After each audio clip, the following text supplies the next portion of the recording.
पुण्यातला आणखी एक उद्योग गुजरातच्या वाटेवर रस्ता नसल्यामुळे धनेवाडीतील क्रेन कंपनी गुजरातला जाण्याच्या विचारात।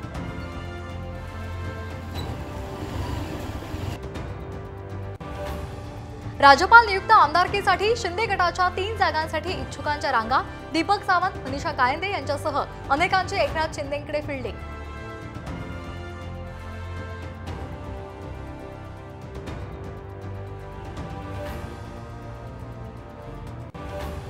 विधानसभा निवडणुकीसाठी महायुतीमध्ये मुख्यमंत्री पदाचा चेहरा ठरलेला नाही। उपमुख्यमंत्री अजित पवार यांचा मोठा दावा, बहुमत मिळाल्यानंतर मुख्यमंत्री ठरणार।